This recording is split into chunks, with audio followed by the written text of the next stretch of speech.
آپ کا دوسرا سوال، تو 3 طلاق کا کہہ رہے تھے کہ میڈیا کافی 3 طلاق اچھال رہی ہے، اور اس کا کیا جواب ہے؟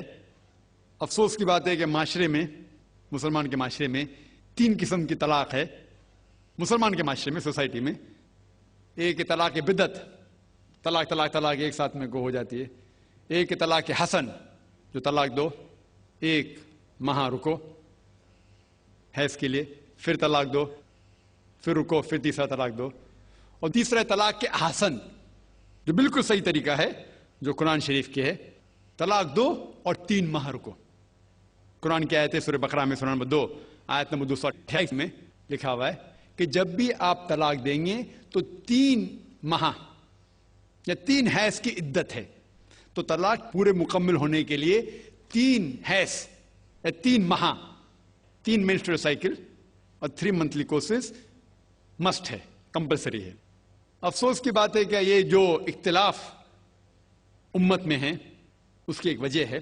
ایک صحیح حدیث ہے، ابن عباس رضی اللہ عنہ وہ فرماتے ہیں کہ محمد صلی اللہ علیہ وسلم کے دور میں 3 طلاق ایک ہی مانی جاتی تھی۔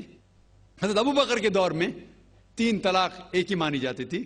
حضرت عمر کے پہلے 2 سال کے دور میں 3 طلاق ایک ہی مانی جاتی تھی، لیکن اس کے بعد حضرت عمر رضی اللہ عنہ اس سچویشن کو دیکھ کے وہ کہتے اگر کوئی شخص 3 دے دیا تو 3 ہو جاتی ہے۔ اس حدیث کی وجہ سے جو اختلاف امت میں ہے، اور کئی علماء میں اختلاف ہے، لیکن علماء میں اختلاف ہے، رہیں گا ایک منچ پہ آئیں گے کہ اللہ عالم، لیکن اگر آپ قرآن کی روشنی میں پڑھتے ہیں، قرآن میں طلاق کا ذکر کیا گیا ہے سورہ بقرہ میں، سورہ نمبر 2 آیت نمبر 228 سے لے کے 240 تک، اور سورہ طلاق میں سورہ نمبر 65 آیت نمبر 1 سے 7۔ جو قرآن مجید میں طلاق کا ذکر ہے اس کے اندر یہ ہے کہ کبھی کوئی ڈفرنس آف اوپینین، کوئی جھگڑا ہو جاتا ہے شوہر اور بیوی میں، تو پہلا شوہر بیوی بیٹھ کے بات کرے۔ ایسا نہیں کہ بیوی نے نمک زیادہ ڈال دیا اور طلاق طلاق طلاق کہہ دیا اور طلاق ہو گیا۔ اگر بیوی میں نمک زیادہ ڈالا، بولے آپ کو نمک کم چاہیے، معاملہ سلجھ جائے گا، بیٹھ کے بات کرو۔ پھر بھی بات نہ بنے تو اللہ تعالیٰ فرماتا ہے سورہ نساء میں، سورہ نمبر 4 آیت نمبر 35 میں کہ آپ کے درمیان ایک حکم رکھو، ایک آربیٹر بیوی کی طرف سے، ایک آربیٹر شوہر کی طرف سے۔ مطلب آربیٹر، حکم کہتے ہیں آربیٹر کو، حکم رکھو بیوی کی طرف سے اور شوہر کی طرف سے، اور معاملہ کو سلجھا لو۔ پھر بھی اگر بات نہیں مانے تو آپ پھر طلاق دے سکتے ہیں۔ جب طلاق دیتے ہیں تو کئی اس کے کرائٹیریاز ہے کہ حیض کے وقت طلاق مت دو، جب آپ غصے میں طلاق مت دو، شراب کی حالت میں طلاق مت دو۔ اس کے بعد جب طلاق دیا جاتا ہے تو 3 ماہ رکنا چاہیے۔ یہ طلاق کے احسن ہیں، جو بالکل صحیح طریقہ ہے۔ طلاق دو اور 3 ماہ رکو، اور 3 ماہ کے اندر اگر آپ رجوع کرنا چاہتے ہیں اپنے بیوی سے تو رجوع ہو سکتے، الحمدللہ۔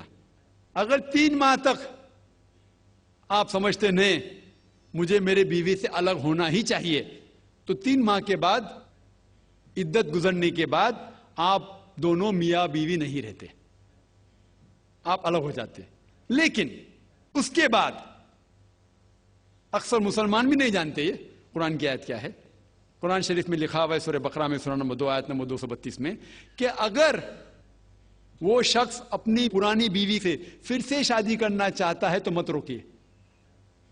تو اگر طلاق ہو چکا ہے صحیح طریقے سے، طلاق کے احسن کے طریقے سے، اور 3 ماہ ہو گئے، عدت گزر گئے، 6 مہینے بعد اگر لگا بھائی جو میں نے کیا غلط کیا، میں پھر سے شادی کرنا چاہتا ہے، تو وہ آدمی اپنی پرانی بیوی سے پھر سے نکاح کر سکتا ہے، لیکن نیا نکاح نیا مہر، نیا نکاح نیا مہر، جو کئی مسلمان نہیں جانتے۔ افسوس کی بات ہے کہ ہم مسلمان قرآن کو ترجمے کے ساتھ پڑھے ہی نہیں، صحیح حدیث کو ترجمے کے ساتھ پڑھے ہی نہیں۔ اگر ہم قرآن شریف کو صحیح طریقے سے پڑھیں گے اور صحیح حدیث پہ عمل کریں گے تو یہ جو غلط فہمیاں ہیں دور ہوئیں گی۔ اور پھر سے اگر شادی ہوئی، پھر سے آپ ساتھ میں رہ سکتے، پھر سے پرابلم ہوا تو پھر طلاق دو، پھر 3 ماہ رکو، پھر سے الگ ہو جاؤ، پھر سے آپ چاہتے پھر سے شادی کر سکتے۔